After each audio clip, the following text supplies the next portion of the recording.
Bueno, buenas tardes a todos, bienvenidos a Casa Árabe. La conferencia de hoy está dedicada al renacimiento de una lengua minorada, el tamasik en Marruecos. Es una conferencia bastante especial en el sentido que se trata de la primera que organizamos sobre cultura y lengua amasik aquí en Casa Árabe. Y estamos muy felices de ellos y de contar para ello con la presencia de Fátima Knao, profesora universitaria e investigadora del Instituto Real de la Cultura Amasik de Marruecos, del IRCAM.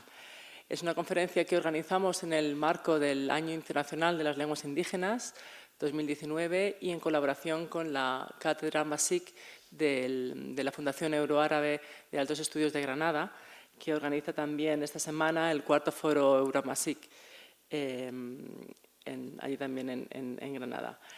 Para presentar a Fátima Knao contamos con la participación de Elena de Felipe, que es profesora de Estudios Árabes Islámicos de la Universidad de Alcalá.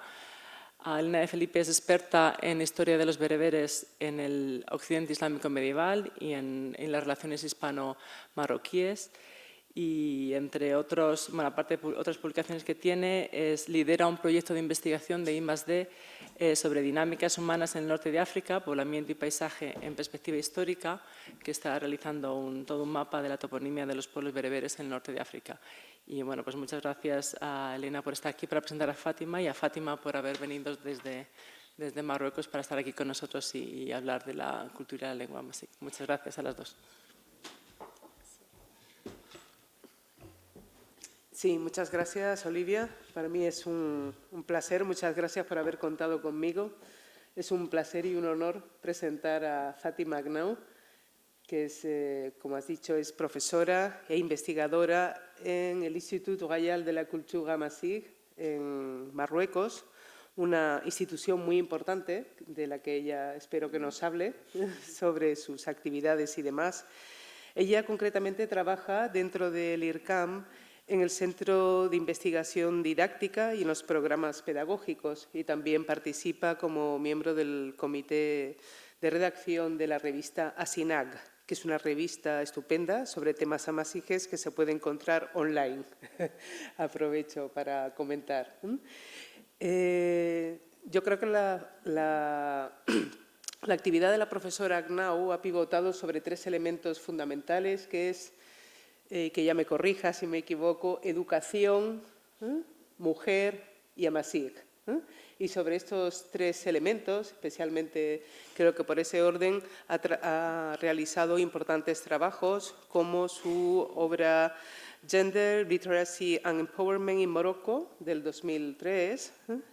También ha sido coautora con Ahmed Boukous, el actual rector del IRCAM, de Alfabetización y Développement Durable au Maroc, Réalité et Perspective, y también ha dirigido un número especial de la revista Language and Linguistics, dedicada al enseñamiento de la lengua amasik au Magreb. Pero además de estas obras teóricas y otros trabajos y contribuciones que tienen que ver también con, por ejemplo, Moroccan Non-Literate Women, Past Discriminations and Present Constraints. Como ven, todo pivotamos siempre sobre los mismos elementos. Estas son sus preocupaciones.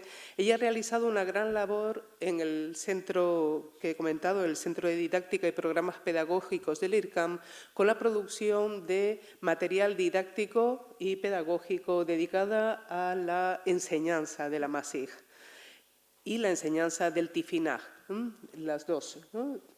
Es decir, los dos que es lo mismo, quiero decir en su versión escrita, el tifinagh, que ayer en Casa Árabe tuvimos ocasión de contar con un taller de tifinagh impartido por la profesora Knao. Bien, en el caso de su labor como constructora, porque me gusta a mí esa palabra, de material didáctico, ¿no?, que me parece algo muy difícil, pues tiene publicaciones como Lexique Scolaire del 2011 y toda una serie de publicaciones. Por ejemplo, ha dirigido un diccionario Amawal en Malan, un diccionario árabe amasik francés, ¿no? También tiene otras publicaciones como Tislatin Inu, que son Mis Poemas, en Amazigh, del 2005, y toda una serie de relatos de ficción para un público juvenil, infantil, juvenil, Sidga Widga Magigda, Ifkar Anazur, y también otros materiales que tienen que ver con la enseñanza del tifinagh, del alfabeto propiamente dicho, como Iskiln Tifinagh, que es un diccionario visual, ¿no?, con vocabularios temáticos. Estoy segura que la profesora Agnau nos va a ilustrar con parte de esta riqueza y esta sabiduría didáctica y pedagógica sobre su labor, sobre lo que está haciendo ella ahora en sus tareas de investigación. Y le doy la palabra y muchas gracias por estar aquí de nuevo.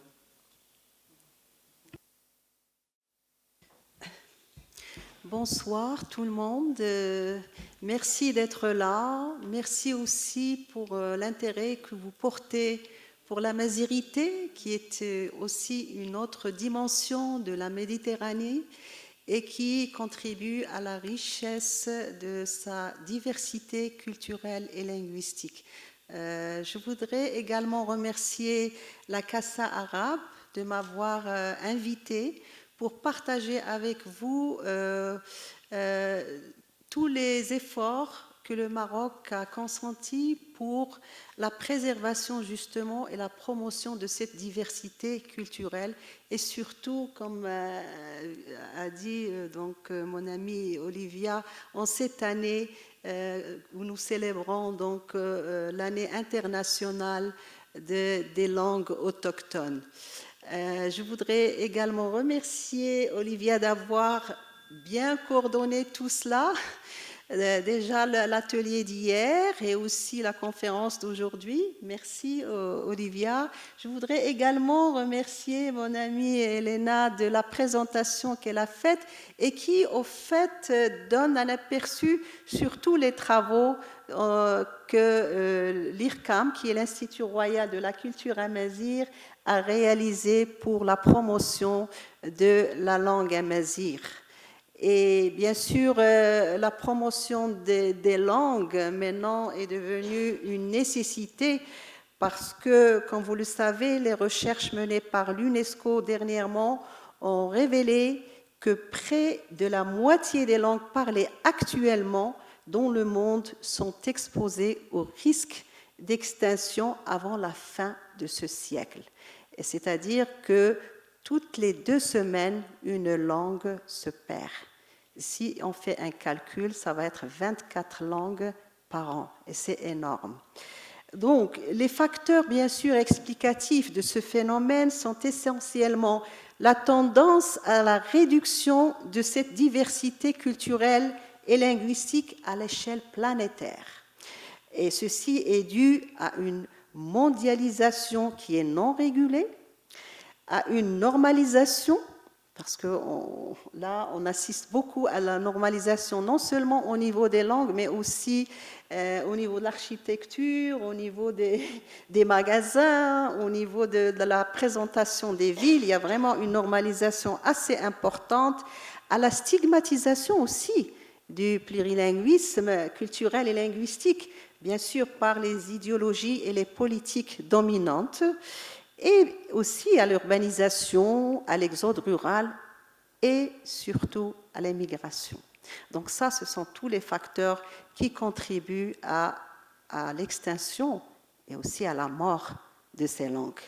Alors, dans ce contexte, les langues minorées, généralement exclues de l'école et exclusivement utilisées dans... Je pense que je vais enlever mon masque là. D'accord. Donc, je disais que dans ce contexte, les langues minorées, généralement exclues de l'école et exclusivement utilisées au sein des familles uniquement, supportent difficilement la compétition avec les langues fortes, ce qui conduit leurs locuteurs à les abandonner au profit, bien sûr, des langues dominantes ou des langues de leur pays d'accueil dans le cas de l'émigration. Parce que la déperdition des langues, et surtout aussi de la langue amazigh, maintenant est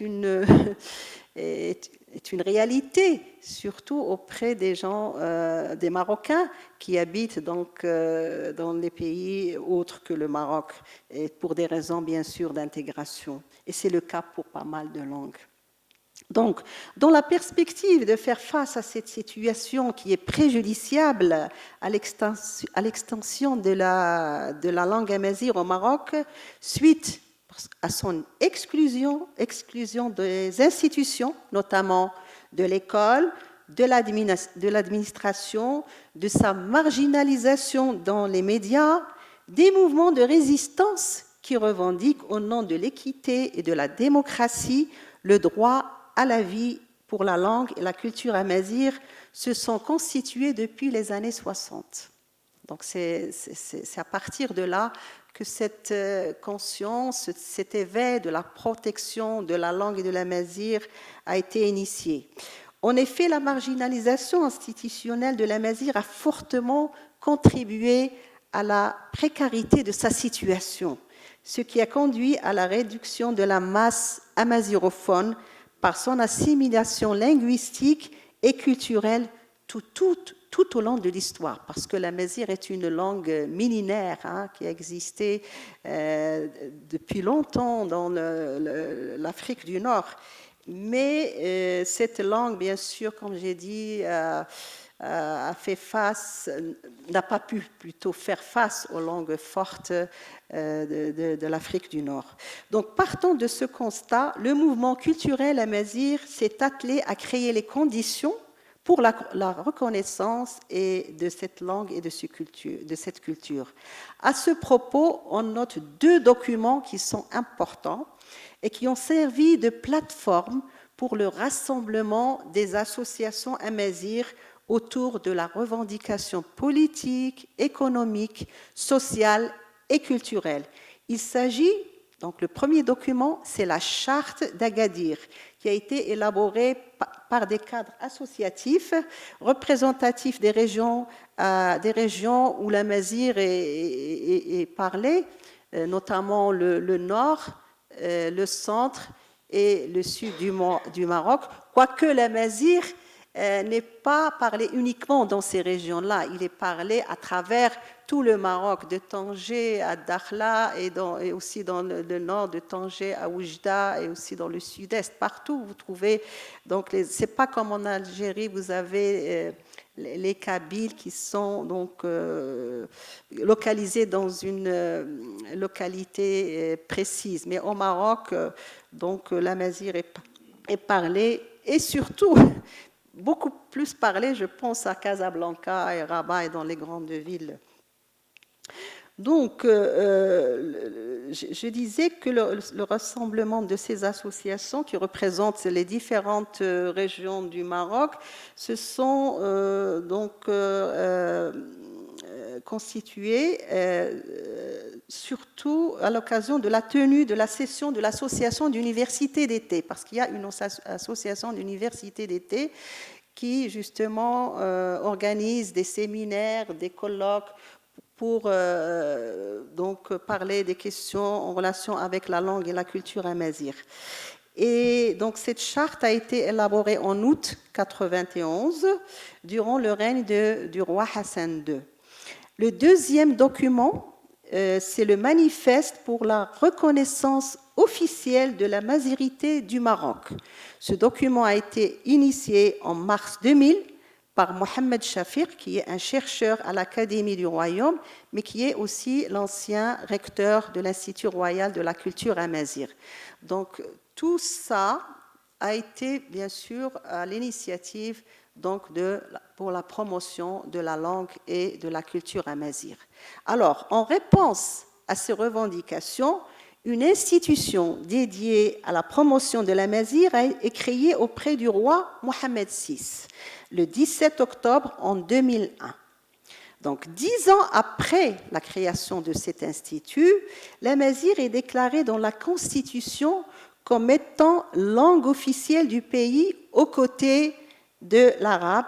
Et depuis septembre dernier, l'amazigh dispose d'une loi organique qui définit les modalités de son intégration dans l'éducation, les médias et la vie publique.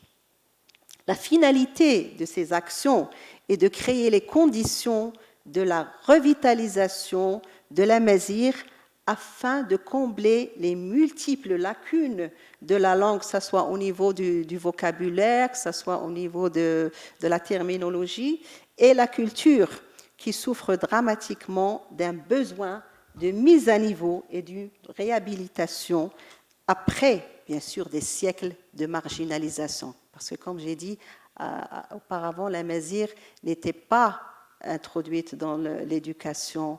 L'amazigh était donc juste réservé, son usage est réservé uniquement au sein de la famille et dans les zones surtout amazighophone, où il y a une concentration amazighophone. Donc l'objet de ma communication est de vous donner un aperçu descriptif des différentes actions entreprises par l'État marocain pour la promotion de la langue et de la culture amazigh. L'objectif est de présenter cette expérience pour servir d'exemple et de référence pour la sauvegarde de la préservation des langues minorées à l'occasion de la proclamation de l'Assemblée générale des Nations unies l'année 2019 comme étant l'année internationale des langues autochtones. Alors, la question qui se pose maintenant est dans quelle mesure cette expérience peut-elle être exemplaire, justement, pour la gestion de la diversité culturelle. La politique générale de l'État marocain durant les dernières décennies se caractérise par des mesures en faveur de la promotion de la diversité qui a fait l'objet d'une reconnaissance officielle dans la Constitution de 2011. Alors, dans cette Constitution, le préambule souligne que le Maroc est un État musulman, souverain, attaché à son unité nationale et à son intégrité territoriale, qui entend préserver dans sa plénitude et sa diversité son identité nationale une et indivisible. Son unité est forgée par la convergence de toutes ses composantes arabo-islamiques, amazigh, saharo-hassani.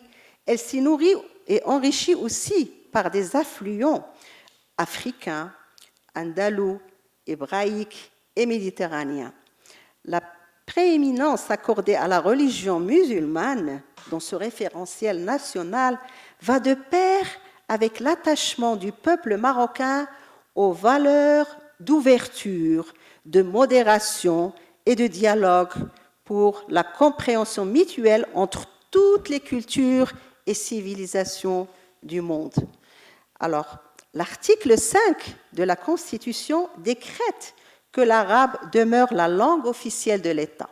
Et donc, l'arabe a toujours été la langue officielle de l'État, mais dans la Constitution de 2011, l'amazigh constitue aussi une langue officielle de l'État, en tant que patrimoine commun de tous les Marocains sans exception. Parce que, comme vous le savez, au départ, au Maroc, il y avait donc les amazighs. Et c'est avec l'arrivée de l'islam durant le 7e siècle au Maroc qu'il y a eu donc ce brassage entre les amazighs et les arabes. Et donc, des fois, il est très difficile de dire qui est arabe et qui est amazigh, mais la dimension amazigh est plus représentée par son patrimoine culturel qui est, on va dire, matériel, notamment l'architecture, les bijoux, les tapis, la poterie, et aussi son patrimoine immatériel qui est donc toutes les danses, les chants, toute la littérature orale, les poèmes, les contes, et tout cela. Donc, c'est ça qui fait justement, c'est-à-dire que tous ces éléments-là, c'est à travers eux qu'on peut dire ça, c'est quelque chose ça représente l'amazigh. Mais à part ça, au niveau donc dans les villes, comme j'ai dit, à cause de, ou grâce, on peut dire à cause ou aussi grâce à la normalisation, donc on ne peut pas dire qui est amazigh ou qui ne l'est pas. Donc, de même, l'amazigh constitue, comme j'ai dit, langue officielle de l'État en tant que patrimoine commun de tous les Marocains sans exception. Donc, ce patrimoine commun, il dure, hein, il est là depuis des siècles et des siècles. Okay? Donc, l'État œuvre à la préservation du Hassani aussi, en tant que partie intégrante de l'identité culturelle marocaine unie, ainsi qu'à la protection des parlers et des expressions culturelles pratiquées au Maroc. Parce que nous avons d'autres expressions culturelles aussi concernant la langue arabe. Hein. Vous avez l'arabe citadin, l'arabe bédouin et d'autres expressions à travers le Maroc.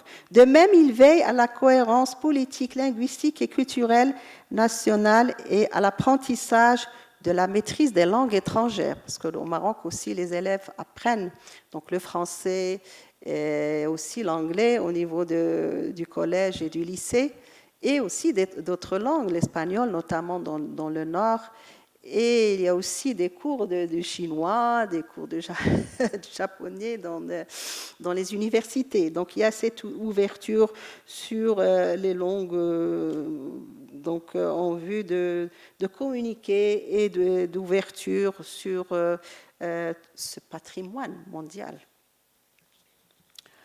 Alors, jusqu'alors, donc, absente de la scène publique, essentiellement orale, je parlais ici de la langue amazigh, limitée à l'usage informel et présente sous sa forme dialectale, parce que, comme j'ai dit tout à l'heure, l'amazigh, on compte 3 grandes variantes de l'amazigh. Dans le nord, on parle tamazigh ou tarifit. Dans le centre, on parle tamazigh et dans le sud, teshlhit. Donc, c'est les grandes variantes de l'amazigh. Donc, je disais que cette langue, maintenant, est désormais fait partie du patrimoine culturel commun à tous les Marocains et l'amazighité constitue le fond historique et civilisationnel de l'identité nationale, un fond bien sûr ignoré pendant longtemps et qui aujourd'hui est pleinement reconnu dans la Constitution de 2011. Donc vous voyez, avant cette langue était donc marginalisée, mais maintenant il y a quand même cette reconnaissance de la langue et de la culture. Donc avant la Constitution de 2011, c'est avec la promulgation en 2001 du Daïr portant sur la création de l'Institut royal de la culture amazigh en tant qu'institution nationale ayant pour objectif la promotion de la langue et de la culture amazigh qu'a été initiée la reconnaissance officielle de l'amazighité du Maroc. Donc la création de l'IRCAM a ainsi constitué un acquis considérable pour le Maroc qui dispose désormais d'une institution scientifique. Donc c'est une institution scientifique dédiée à la recherche sur tous les aspects de la langue et de la culture amazigh, comme vient de l'annoncer Elena tout à l'heure. Et donc là, comment je vais faire pour montrer l'édifice. Donc, ça c'est la fin. Donc, vous voyez là, c'est l'édifice de l'IRCAM qui reflète celle-là d'abord. Hein, c'est bon? Voilà. Donc, comme vous voyez, c'est l'édifice de l'IRCAM qui reflète parfaitement sa vocation dans le sens où son édifice est inspiré de la fibule amazigh, symbole de la fécondité. Et alors, si vous voyez, donc là, d'après les architectes, la partie apparente, hein, c'est cette moitié-là de la figure, c'est celle-là. Parce que l'autre moitié est enracinée dans le sol. Ce qui veut dire que c'est une identité qui est ancrée dans la terre du Maroc. Et donc, vous avez aussi la deuxième. Donc, dans les murs et le sol et les portes, aussi sur les portes, vous avez des motifs qui représentent l'alphabet tifinagh. C'est l'alphabet avec lequel les élèves apprennent à lire et à écrire à l'école. On peut passer à l'autre. Et aussi le théâtre, son théâtre plein air. Hein, il y a un théâtre plein air. Sur lequel il y a des peintures qui sont inspirées aussi inspirées aussi des motifs qui représentent la mazirité. Et sur le sol, il y a aussi une représentation des tapis. Et là, si vous voulez plus d'informations, je vous invite à regarder une vidéo sur YouTube sur le siège de l'IRCAM et qui est présentée par le secrétaire général de l'Institut. Vous allez avoir beaucoup plus d'informations sur l'architecture de cet institut. Alors, à part donc l'édifice qu'on vient de voir, l'IRCAM a bien sûr entamé ou a réalisé de nombreuses recherches et études dans plusieurs domaines. Hein. D'abord, l'aménagement de la langue, parce que comme j'ai dit, la langue était parlée, elle était exclusivement orale. Bien sûr, elle a été écrite, vous pouvez trouver des manuscrits écrits en langue arabe, et Elena pourrait vous dire beaucoup de choses là-dessus, parce qu'elle a travaillé là-dessus. Il y a aussi des études qui ont été faites au niveau des universités, que ce soit nationales ou internationales, sur la langue, et qui sont transcrites en graphie latine. Beaucoup aussi de travaux qui ont été réalisés par des associations, soit des romans, soit des nouvelles, mais qui ont été transcrits, chacun avait sa propre transcription. Donc, même les règles d'orthographe n'étaient pas les mêmes.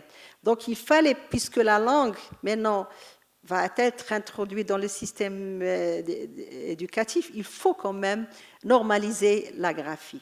Donc, l'aménagement de la langue, aussi des travaux sur la préservation de la tradition orale et le développement de ces expressions artistiques et littéraires, et surtout leur insertion dans la production audiovisuelle.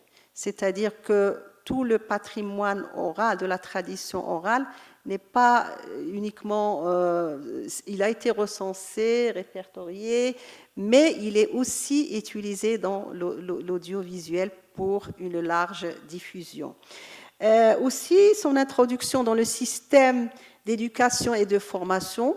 Donc, les élèves commencent à apprendre la langue amazigh dès le préscolaire. Okay. Et aussi dans les établissements de formation des enseignants.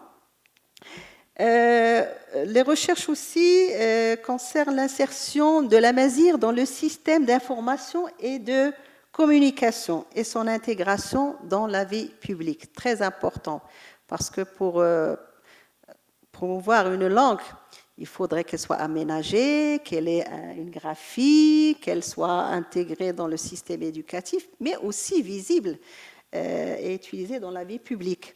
De sa promotion et son enrichissement via des travaux de traduction de et vers l'amazigh. Donc il y a beaucoup de travaux qui ont été aussi faits en ce qui concerne la traduction pour justement faire connaître cette langue et cette culture, que ce soit en anglais, en français ou en espagnol, mais aussi de traduire certains travaux dans ces langues vers l'amazigh pour enrichir la littérature et offrir aux élèves et aux étudiants à l'université des textes pour lire. Alors, le nombre de publications de l'IRCAM dans ces domaines a atteint près de 400 ouvrages. Près de 400 ouvrages. Et parallèlement à ces recherches, comme a dit Elena tout à l'heure, il y a la revue scientifique de l'IRCAM qui s'appelle ASINAG et dont les numéros sont téléchargeables sur le site de l'IRCAM www.ircam.ma.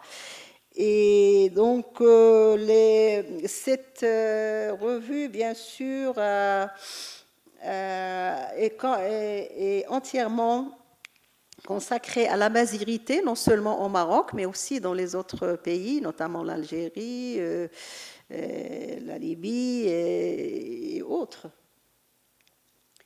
Et elle est consacrée, donc j'ai dit, à toutes ces composantes linguistiques, culturelles et civilisationnelles. Divers dossiers thématiques y sont abordés. En l'occurrence, la diversité linguistique, c'était le premier numéro. L'enseignement de la mazir, son aménagement, la littérature amazigh, le patrimoine culturel matériel de la mazir et les savoirs locaux. Je vous invite, les gens qui sont intéressés pour avoir beaucoup plus d'informations là-dessus, de consulter ce numéro qui est très riche. La culture et le développement, l'officialisation de la mazir aussi, avant l'officialisation de la mazir, donc aussi, et les technologies de l'information, l'introduction de la mazir dans ces technologies, et le multilinguisme en Afrique, et du Nord et à travers l'histoire aussi. Donc, beaucoup de thématiques liées à la mazirité font l'objet aussi des séminaires, de colloques, de tables rondes organisés au sein de l'Institut auxquels participent des chercheurs nationaux et internationaux, non seulement les amazirophones, mais tous chercheurs qui travaillent sur la question amazigh, comme Elena. Ça serait donc vraiment, on sera heureux de vous voir à l'IRCAM, de présenter quelque chose là-dessus. Alors, à présent, je vais partager avec vous quelques actions qui ont été réalisées dans le domaine de l'aménagement de la langue et de sa réhabilitation. Donc, conformément aux missions assignées à l'IRCAM, des travaux sur l'aménagement d'abord du corpus, de la graphie, l'orthographe, lexique et grammaire. Parce que pour enseigner une langue, nous avons besoin d'avoir une graphie qui est normée, des règles d'orthographe donc normalisées, mais aussi une grammaire de référence, une conjugaison de référence, et aussi des dictionnaires. Donc tout ça a été préparé par l'IRCAM pour justement réhabiliter cette langue. Et là, on va passer à la graphie. Donc là, c'est l'alphabet tifinagh. Et comme vous savez, le tifinagh est un caractère qui est très ancien. Bien sûr, il découle de l'alphabet libyque qui était donc attesté dans toute l'Afrique du Nord, de l'Égypte jusqu'au Maroc, mais aussi dans les îles Canaries. Et c'est un alphabet, ou des transcriptions à l'époque, qui sont gravées sur les rochers. Et par la suite, donc, il y a eu tifinagh qui a été transmis par les Touaregs. Et il y a plusieurs versions de tifinagh, mais la toute dernière qui a été donc aménagée par l'IRCAM. Bien sûr, la majorité des graphèmes sont donc issus du tifinagh donc moderne, avec quelques aménagements de quelques graphèmes pour introduire la mazir dans le système d'information de communication. Parce que des fois, vous avez des symboles, juste des points, donc il fallait les raccorder pour justement créer des lettres. Voilà. Donc ça, c'est par rapport à la graphie. Il y a aussi, comme j'ai dit tout à l'heure, c'est très important pour la promotion d'une langue, pour son enseignement. On a besoin aussi d'un dictionnaire générale de la langue amazigh. On peut passer, il y a aussi, donc ça c'est la revue scientifique de l'IRCAM, je vous ai parlé tout à l'heure. Il y a aussi les traductions, les manuels scolaires. Vous voyez là, voilà, les manuels scolaires pour le préscolaire, pour le primaire, mais aussi des méthodes pour enseigner l'amazigh aux adultes. Voilà. Donc, dans le domaine de la recherche-développement en matière d'application des nouvelles technologies à l'amazigh, plusieurs actions ont été réalisées, en l'occurrence la normalisation et le codage de la graphie tifinagh, cette graphie millénaire qui a donné la graphie standard IRCAM codifiée par l'organisation internationale ISO Unicode. Donc ça, maintenant, donc vous avez l'alphabet dont les ordinateurs, on peut transcrire non seulement l'amazigh marocain, mais aussi l'amazigh algérien, libyen. Et donc pour l'alphabet marocain, nous avons 33 lettres, mais dans cette... Donc, l'ISO Unicode aussi, on peut trouver, je pense, jusqu'à 70 lettres qui représentent aussi les autres parlés, parce que, voilà, surtout en Algérie et autres. Mais au Maroc, donc, l'alphabet comporte 33 lettres, dont 4 voyelles, comme on a vu hier, 5 A, I, ou E, et aussi les lettres emphatiques. Tu peux en dire, hein? Tu as retenu le Z, le T, D, R et S, et le reste, ce sont des consonnes. Alors, il y a aussi la mise en œuvre du clavier tifinagh, parce qu'il n'y avait pas auparavant un clavier tifinagh. L'élaboration de supports multimédia favorisant la diffusion, le rayonnement et l'apprentissage de la langue de l'amazigh. Donc, il y a des supports multimédia, des CD pour apprendre l'amazigh à l'école primaire, mais aussi des CD pour lire et écrire en tifinagh. Des applications aussi mobiles pour apprendre l'alphabet et le vocabulaire dans le téléphone. Hein. Et vous avez aussi des lexiques téléchargeables, notamment l'Exam, qui a été élaboré par l'IRCAM. Bien sûr, d'autres outils sont en cours d'exécution, notamment un étiqueteur morphosyntaxique et un conjugueur qui permet l'accès à distance à la conjugaison des verbes de la langue amazigh.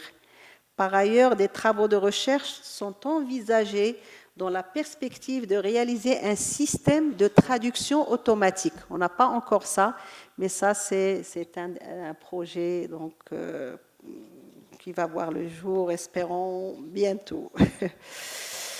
Alors, maintenant, qu'en est-il de l'insertion de l'amazigh dans la vie publique ? Donc, on a vu son aménagement, son intégration dans les systèmes de communication et d'information. Maintenant, qu'en est-il de la vie publique ? L'insertion de la langue amazigh dans la vie publique au Maroc a eu pour conséquence l'extension de ses domaines d'usage. C'est comme on a dit, l'amazigh était au départ parlé uniquement à la maison. Maintenant, l'amazigh doit être introduite dans le système d'éducation et de formation. Donc, ces domaines d'usage sont devenus beaucoup plus larges. Donc, ce qui a suscité, bien sûr, des besoins sur le plan terminologique, afin de pouvoir dénommer des réalités nouvelles. C'est quoi un institut? C'est quoi une fiche pédagogique? C'est quoi une consigne? Tout ça, donc il fallait préparer toutes ces terminologies pour l'éducation, mais aussi pour les noms des ministères, hein, parce que maintenant, les institutions marocaines donc mettent le tifinagh sur leur façade. Donc peut-être, voilà, ça c'est une institution publique, là. Mais ça aussi, même sur des restaurants, on trouve, et ça, vous avez las tapas. Ça n'a pas été traduit, mais c'est juste, je pense, c'est pour attirer les touristes. Las tapas, c'est juste las tapas, c'est écrit en tifinagh. Et vous avez aussi les institutions culturelles, notamment l'Institut Cervantes, sur lequel on voit donc les 4 langues, l'arabe, l'hispani, al-lughat al-mustaqbal, en amazigh, tasbalyonit, tutleit nimel, en français, l'espagnol, une langue du futur, et en espagnol, bien sûr, el espagnol, una lingua de futura. J'espère que j'ai bien prononcé le mot. Donc voilà, c'est ça l'insertion de l'amazigh dans la vie publique. Beaucoup d'instituts, non seulement nationaux, mais aussi étrangers, réclament justement l'utilisation, la traduction donc auprès de l'IRCAM. Et donc chaque jour, on reçoit donc des demandes. Et voilà. Alors ça, c'est par rapport à l'introduction de la langue dans la vie publique, donc les enseignes. Alors, donc après avoir cité les principales actions entreprises pour l'habilitation de l'amazigh et son insertion dans les nouvelles technologies et dans la vie publique, je vais vous donner un aperçu sur son introduction dans l'enseignement. Rapidement. Donc, l'introduction de la langue amazigh dans le système d'éducation et de formation a été rendue effective dès la signature de la convention cadre liant le ministère de l'Éducation nationale et l'IRCAM le 26 juin 2003. Donc déjà en 2003. L'amazigh, je vais dire plutôt l'analyse des textes de référence du ministère de l'Éducation nationale, à savoir le curriculum de l'amazigh, montre que l'enseignement de cette langue est à généraliser à tous les élèves marocains, okay? Ou on va dire scolarisés sur l'ensemble du territoire national, parce qu'il n'y a pas uniquement maintenant les Marocains, mais avec aussi l'émigration des subsahariens, on a aussi des petits subsahariens dans les écoles. Donc c'est à généraliser à tous les élèves dans l'ensemble du territoire national et dans les divers cycles d'enseignement.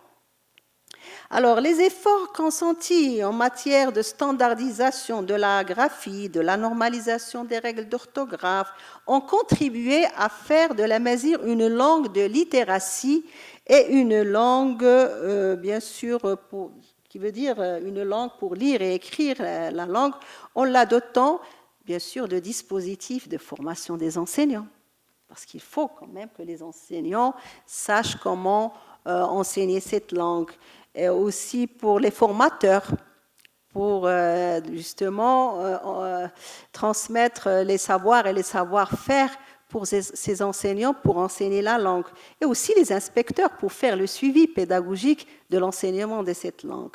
Il y a aussi les dispositifs de formation des étudiants dans les filières études amazigh à l'université. Avant, il n'y avait pas de filière d'études amazigh, mais je vais quand même dire que le travail qui a été réalisé par des chercheurs marocains, que ce soit dans les universités marocaines ou des universités étrangères, bien sûr, dès le début des années 70, a facilité justement le travail pour l'aménagement de la langue amazigh, parce qu'ils ont travaillé, ces chercheurs-là ont travaillé sur des dialectes ou des variantes, chacun travaillait sur sa variante. Et tout ce travail-là a permis aux chercheurs de l'IRCAM, notamment le Centre de l'aménagement linguistique à l'IRCAM, de faire des études comparatives de tous ces travaux-là et de sortir avec une grammaire de référence de l'amazigh. Il y a aussi les manuels scolaires pour les apprenants, donc élèves, mais aussi adultes. Des guides pédagogiques, parce qu'il ne suffit pas d'avoir des manuels, mais il faut aussi avoir des guides pour pouvoir... et aussi des supports didactiques pour le primaire et le préscolaire, et qu'on vient de dire, Elena, des contes, des comptines, des imagiers, des dictionnaires... Et tout cela. Donc, c'est très important quand on parle de la renaissance d'une langue ou de la promotion d'une langue, il faut faire tout ce travail-là. C'est pour ça que j'en parle. Donc, il y a aussi des bandes dessinées, des lexiques pédagogiques, des CD numériques pour appuyer l'enseignement de la langue, que ce soit à la maison ou à travers des activités parascolaires. Alors, sur le plan didactique, ces supports ont été élaborés de sorte à ce qu'ils développent, bien sûr, la compétence communicative, comme c'est le cas pour l'enseignement de toutes les langues, mais aussi ces manuels ou ces supports ont une finalité éducative et citoyenne basée sur la découverte, le partage du patrimoine culturel commun et surtout le vivre ensemble. Donc, il y a beaucoup de valeurs qui sont transmises, des valeurs éducatives à travers cet arsenal pédagogique. En parallèle, il vise la formation de lecteurs et de lectrices capables de continuer leur propre éducation et surtout de pérenniser l'usage de la langue amazigh et de la protéger contre sa déperdition. Parce que quand on a des supports, des textes à lire. Donc non seulement on apprend à lire ou on découvre cette culture, mais aussi on la préserve. Ça va nous permettre de la parler et de la préserver et de créer aussi dans cette langue. Alors, sur le plan de la gestion de la promotion de l'amazigh dans les systèmes d'éducation et de formation, bien sûr, il y a eu des notes qui réglementent l'enseignement de cette langue. Donc, il y a eu des notes pour la généralisation progressive, parce qu'on ne peut pas généraliser l'enseignement de l'amazigh. Donc, ça demande beaucoup d'efforts, notamment la formation des ressources humaines. Alors, dans ce cadre, l'IRCAM a contribué avec les différentes académies régionales à la formation. Donc, l'IRCAM contribue à la formation des enseignants, à la distribution, bien sûr, des supports didactiques pour l'enseignement de l'amazigh, et le ministère organise les sessions de formation, et c'est lui qui recrute, ce n'est pas l'IRCAM qui recrute. Donc, au niveau de l'enseignement supérieur, comme j'ai dit tout à l'heure, il y a des filières au niveau de l'université, mais il y a aussi des cours de langue et de culture amazigh que l'IRCAM offre dans ses instituts pour les étudiants. C'est un cours de communication. Alors, donc après l'éducation, quelle est la place de l'amazigh dans les médias? Donc, comme on a dit tout à l'heure, donc pour promouvoir une langue, il faut l'aménager, il faut qu'elle soit introduite dans les systèmes de communication et d'information, il faut qu'elle soit visible dans la vie publique, mais aussi dans les médias. Alors, dans le domaine des médias, l'importance de la diversité culturelle se reflète dans la production et la programmation des différentes chaînes de radio et de télévision.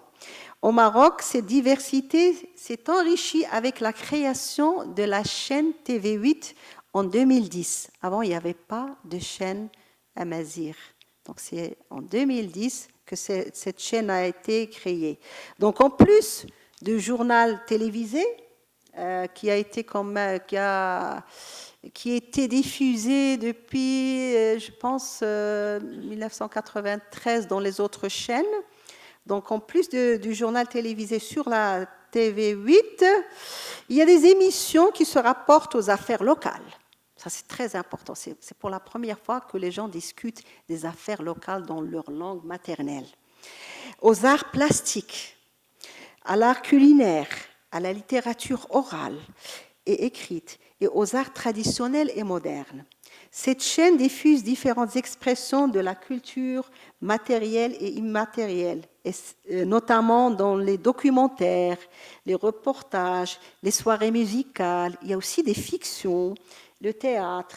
Donc, ce n'est pas une chaîne où on regarde juste le folklore, non. C'est une chaîne qui est proche des locuteurs et des porteurs de cette culture. Mais aussi, c'est une chaîne qui est ouverte sur tous les Marocains. Hein. Même les arabophones, ils profitent donc de ces documents qui sont généralement traduits en arabe. Alors, il est à noter que l'IRCAM a contribué à la réalisation de cette chaîne dans le cadre d'une commission mixte liant cette institution au ministère de la Communication. Par ailleurs, il procède toujours à la formation des journalistes dans le domaine de la langue, de la graphie et surtout de la terminologie. Parce que, comme j'ai dit tout à l'heure, l'insertion de l'amazigh dans le domaine public et aussi dans les médias, on a besoin de réhabiliter la langue via la création et la terminologie. Alors maintenant, une autre question qui se pose et avec laquelle je vais conclure mon exposé est la suivante. Outre les actions de recherche, d'éducation, de formation et d'expertise, qu'apporte l'IRCAM aux porteurs de la langue et de la culture amazigh? Alors, la reconnaissance de la dimension amazigh a apporté une plus-value importante dans la politique de la promotion de la langue et des porteurs de sa culture.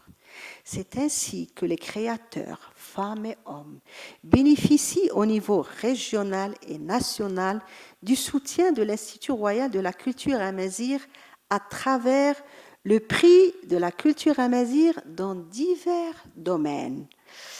Donc, à savoir la recherche académique, la création littéraire, la traduction, l'enseignement, les arts, notamment le cinéma, le théâtre, la chanson traditionnelle et moderne, les danses populaires, l'enseignement, les médias, la communication, les études de recherche informatique appliquées à l'amazigh et aussi le prix des manuscrits amazigh. Donc, il y a un prix que l'IRCAM organise annuellement. Donc, il y a un appel à contribution et bien sûr, les gens contribuent selon le domaine de leur spécialité. Alors, de même, il rend hommage à des personnes ouvrant dans divers domaines liés à la langue et à la culture lors des journées internationales qu'il fait depuis sa création. En outre, il organise annuellement des résidences des artistes, des résidences de poètes et des résidences de formation à l'écriture de scénarios et de production théâtrale. Par ailleurs, il organise des ateliers tifinagh et offre des cours d'amazigh gratuitement au sein de l'Institut. De plus, il apporte un soutien financier, ça c'est très important, aux associations locales qui œuvrent pour la promotion de la culture dans divers domaines au niveau local, régional et national. Donc voilà, tout ça c'est la contribution de l'IRCAM pour la promotion de la langue, mais aussi de la culture et aussi des porteurs de cette culture. Alors pour conclure, le Royaume du Maroc constitue un modèle dans le domaine de la promotion de la diversité culturelle et linguistique. L'importance accordée à la diversité se reflète dans les dispositions constitutionnelles, comme on vient de le voir, et aussi la promulgation des lois organiques afférentes. Le bilan relatif à la promotion de l'amazigh est largement positif. puisque l'institution qui a pris en charge cette mission a pu réaliser en collaboration avec ses partenaires, parce qu'on a parlé tout à l'heure de l'enseignement, donc le ministère de l'Éducation, on a parlé de la télévision, donc le ministère de la Communication, on a parlé aussi de l'université, donc les universités, les académies et plein d'autres, beaucoup d'autres institutions. Donc, un grand nombre d'actions dans ces domaines de compétences, à savoir l'aménagement donc de la langue, on l'a vu, la traduction, la terminologie, la codification de la graphie, les expressions littéraires artistiques, l'enseignement, la formation, les nouvelles technologies de l'information, la recherche historique et anthropologique. Il y a tout un département. Il y a 2 centres, un centre qui s'occupe de l'histoire et de l'environnement, il y a un autre centre qui s'occupe des recherches en anthropologie. Et le partenariat avec la société civile, donc l'IRCAM, bien sûr, sponsorise beaucoup d'associations pour l'organisation, que ce soit des festivals, que ce soit au niveau de l'hommage de certaines personnalités ou des, on va dire, des poètes, des créateurs, voilà. Et bien sûr, des handicaps et des limitations ont empêché l'atteinte de tous les objectifs, mais la mise en œuvre de la loi organique promulguée en septembre dernier permettra sans doute d'aller encore plus de l'avant sur la voie de la mise en œuvre des droits linguistiques et culturels, ce qui fait du Maroc un modèle de gestion équitable des droits des peuples autochtones. Voilà, je vous remercie. Et je voulais aussi dire que cette année, le prix de la culture amazigh a été décerné à une poétesse. C'est Fatemata Ba'amrant. C'est une poétesse engagée. Elle était illettrée, mais elle a beaucoup, bien sûr, travaillé sur soi. Elle a même intégré le conseil d'administration de l'IRCAM. Elle était parlementaire et elle a osé poser une question en amazigh au Parlement. Donc, le grand prix lui a été décerné cette année, et bien sûr, d'autres prix ont été décernés à des chanteurs, c'est-à-dire des chanteurs, parce que, comme j'ai dit tout à l'heure, il y a le prix de la musique moderne, mais aussi traditionnelle, le prix des danses, et peut-être je vais conclure avec, on va conclure avec un peu de musique. Imik Simik.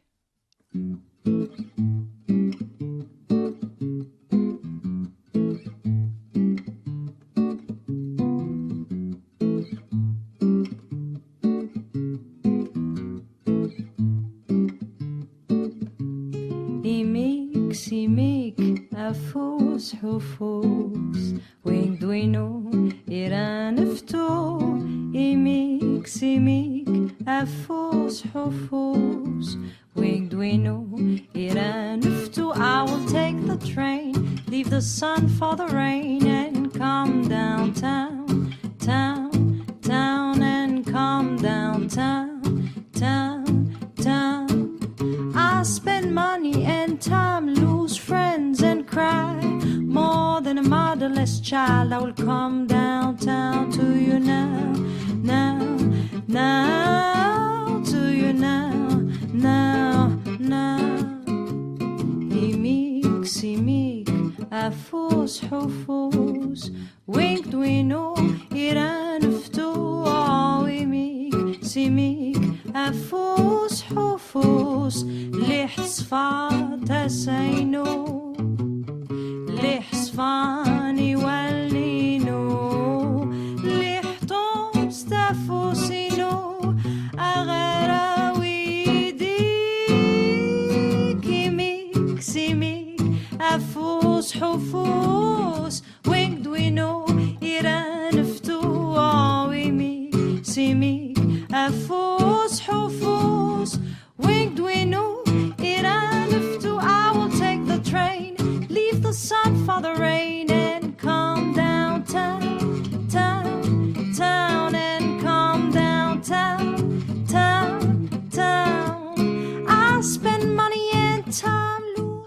donc c'est une chanteuse, Zahra Hindi.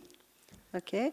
Là, c'est la musique moderne qui fait maintenant cette fusion entre l'amazigh et l'anglais. Et c'est aussi une façon de promouvoir l'amazigh, parce que quand les gens écoutent, comme vous le savez, donc l'anglais maintenant, c'est une langue qui emporte sur les autres, qui l'emporte sur les autres langues. Donc c'est aussi une façon de tirer vers le haut un peu l'amazigh. Donc imik veut dire petit à petit. Afous, hufous, main dans la main. Wink dwinou, le tien et le mien.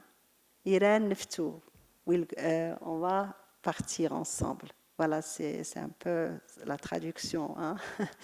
Maintenant, on va passer à la chorégraphie, à Hidous. Je ne sais pas si vous avez...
On a fait une dictée, elles écoutent les paroles et les participants donc notés en antifinard. Donc voilà, je vous remercie énormément de votre patience et vraiment ça m'a fait un grand plaisir que la Casa arabe puisse justement offrir cette opportunité de parler de l'amazigh. Ce n'est pas uniquement une institution fermée sur elle-même, mais elle est ouverte et j'apprécie énormément. Et encore une fois, merci Olivia, merci Elena, merci à vous. Et donc peut-être une autre fois pour parler d'autres choses, d'autres dimensions de la mazirité. Merci à vous.